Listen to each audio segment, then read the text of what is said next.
గత 10 ఏళ్ల బీఆర్ఎస్ అవినీతి కాంగ్రెస్ అరాచకాలపైన ఎప్పుడైనా ఎక్కడైనా చర్చకు సిద్ధమన్నారు బీజేపీ నేత ఏలేటి మహేశ్వర్ రెడ్డి.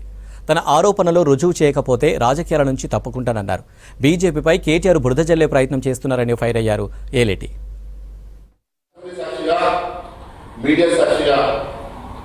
ఎన్నో అవినీతి ఆరోపణలు ఎన్నో అంశాలను తీసుకొచ్చినప్పుడు ఏ రోజు కూడా స్పందించినటువంటి మీరు ఈరోజు స్పెసిఫిక్గా నా పేరు తీసుకొని నేనేదో 3 నెలల క్రితం ఒక ఆరోపణ చేసి మళ్ళీ ఎందుకు ఢిల్లీ నుంచి ఫోన్ వచ్చాయని చెప్తా ఉన్నాను.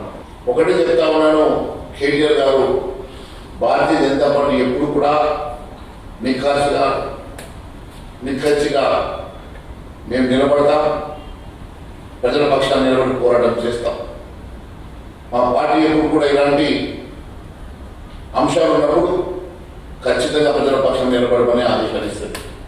అసలు కేసీఆర్ కుటుంబాన్ని కాపాడుతున్నదే కాంగ్రెస్ పార్టీ.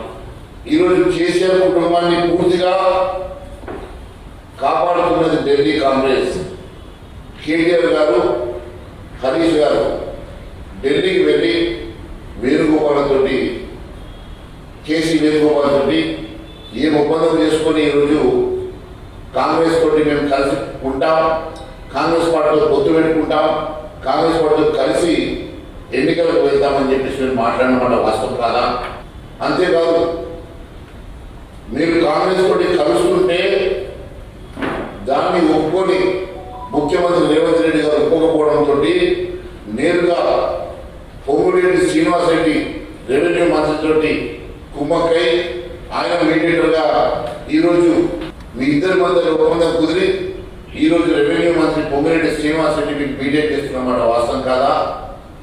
ఈరోజు పొంగులేటి శ్రీనివాస్ రెడ్డి కేసీ వేణుగోపాల్ ద్వారా మిమ్మల్ని మధ్యవర్తిత్వం చేసి మిమ్మల్ని పార్టీలో కలుపుకునే ప్రయత్నం చేస్తున్నమాట వాస్తవం కాదని అడుగుతున్నాం.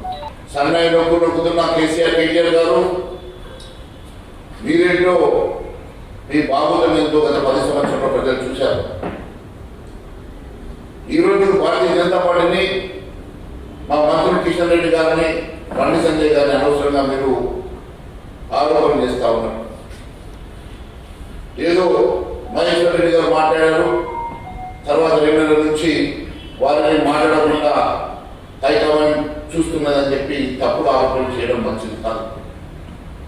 ఇప్పటి వరకు భారతీయ జనతా పార్టీ తరఫున మీరు లేవనెత్తిన అంశాలు ఎప్పుడైనా మీరు లేవనెత్తారని అడుగుతా ఉన్నాను. పేరుకే ప్రధాన ప్రతిపక్షమైనటువంటి మీరు ఇప్పటి వరకు కూడా ఏ ఒక్క ఆరోపణ కాంగ్రెస్ పార్టీ మీద చేయకపోవడానికి గల కారణాలు ఏదో చెప్పాలి. ఎందుకంటే మీ మీద కాంగ్రెస్ పార్టీ ఒక్క ఎంక్వైరీ సిబిఐ ఎంక్వైరీ రాయకపోవడం, మీ మీద ఒక్కటి కూడా ఈడీ ఎంక్వైరీ పెట్టకపోవడం మిమ్మల్ని కాపాడుతున్నది.